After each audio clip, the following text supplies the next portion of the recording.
Hello and welcome back to the channel. First of all, as always, I'd like to thank you, the viewers, who have liked and have subscribed to the channel. I will keep making the videos if you keep watching them. Also, a couple of other shout outs. Firstly, to Becky and the members of Atherton Indoor Range, where I did the testing with the Effecto Zeon.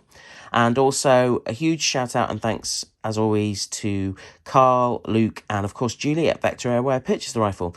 So this is my follow-up video of my time with the Effecto Zeon.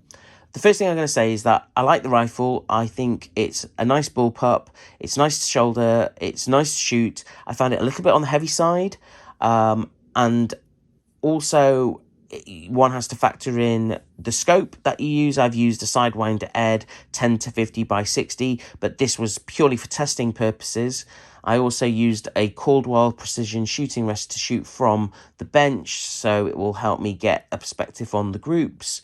But I think that there are lighter bullpups that you can get, but for, I suppose, accuracy and also shot count, you've got a slightly larger cylinder with this than other bullpups I've got. You've got a Walther barrel on this, and in addition to that, you've got to factor in, if you put a smaller scope on here, it brings the weight down. And in terms of having a rifle with, I suppose, multi-features in the fact that you've got nice Picatinny rail situated at the front as well, and you've got a lot of grip at the back of the rifle, a lot of stability with the butt pad, you're getting quite a nice bullpup. In terms of its accuracy, I found that, in fairness, at 25 yards, it's great. When I pushed it out to 40, the group started to open up a bit. And I'll show you what I did. Now, bear in mind that when I did my testing, I had about 4 different types of pellets with me and limited time. And I used the Caldwell precision shooting rest to eliminate shooter error as best possible. Now, this is 25 yards using the QIS streamlined 9.56 4.49. And I put 112 shots through here after bedding in the rifle a little bit. To be fair, I put maybe about 10 or 20 shots through just to bed it in initially before I started my testing. And the other thing to mention is when I cleaned the barrel, it was surprisingly clean. It only needed maybe 2 pull-throughs. And the final point worth mentioning, on this particular chrono sheet, when I used my FX chrono, which I didn't mount to the front of the barrel, I situated it underneath using a tripod, I found that the feet per second was decreasing rapidly, and it got to a point where I realised at this point that the rifle needed filling because the regulator pressure wasn't being reached. So at that point, I filled it up, and then the rifle started to perform more consistently in terms of feet per second. But at 25 yards, this thing is giving you, as you would expect and hope, fingernail groups. And I'll tell you now, this is the first batch of pellets I tried with the rifle, so straight off the bat I was like really pleased with the results. And then I opened up the testing to 40 yards. So I stuck with the streamlined, and I also used dropping it on the floor, bear with me. I also used this, an old Brocock muzzle or air stripper that I had available, just to see what it would perform like at 40 yards. So if I flip this over and show you this, so the shots that aren't circled are ones without the muzzle brake, and these are with the muzzle brake. And as you can see, just using the back of the sheet, this is what I couldn't see, but essentially you're still getting tight groups at 40 yards, which is good, without the muzzle brake, and then with the muzzle brake, slightly tighter groups. So again, I was pleased with this when I saw the back of the sheet, although there were a couple of points where the shots opened up a bit. This is me forward facing what I saw. So when I saw these, I wasn't too happy. These rogue pellets, but then compared to, when you're seeing that, then you're thinking, great, at 40 yards, it's doing good. Here are the results at 40 with the QIS, and we're seeing essentially a low of 716 feet per second and a high of 753 per second with a standard deviation of 10.6. And so there's 82 shots there. And then I tried different pellets.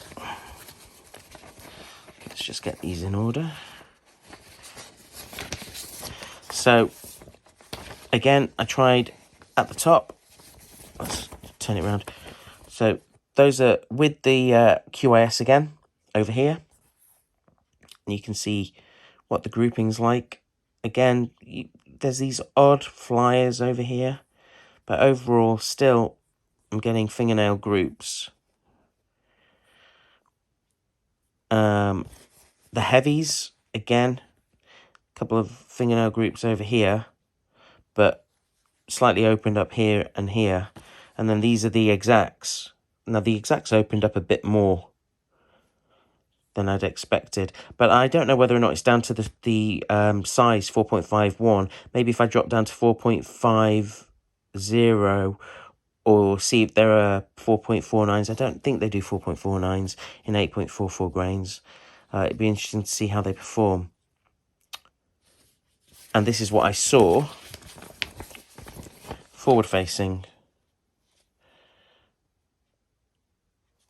So QIS over here, 5-shot groups, heavies over here, and then over here you've got the exacts. And I got the chrono results too. So those are the streamlined 40 at the top. Let's just bring him in actually over here. So low of 3.9, 739, and a high of 748 with standard deviation of 2.2. And then over here with the heavies, a low of 716, a high of 739, standard deviation of 5.9. And finally, over here,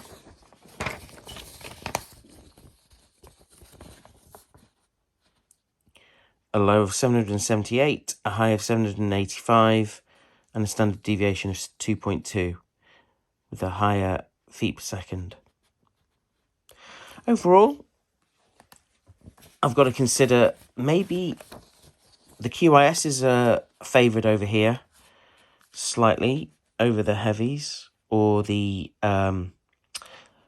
exacts. Or I should do some more testing with some other pellets. I think I will do some more testing with some other pellets to see how this performs. Also, given the opportunity, I'd like to push this out beyond 40 and see what this rifle is capable of, see what the Lothar barrel is capable of.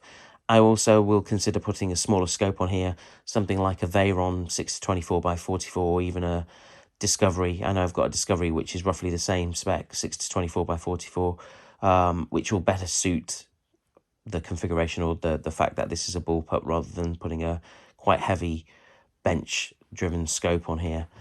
But overall, I'm interested to carry on the testing to see what the rifle's capable of. But that's it for this particular video. I hope you've liked what you've seen in terms of the follow-up with the Effecto Zeon. If you've liked it, please like and subscribe to the channel. I really appreciate all your support, all your comments. I'll keep making the videos if you keep watching them. I've got some exciting videos coming up very, very soon, so please stay tuned. But until then, please take care, stay safe, look after yourselves, and I will see you all very soon. Thank you very much. Bye-bye.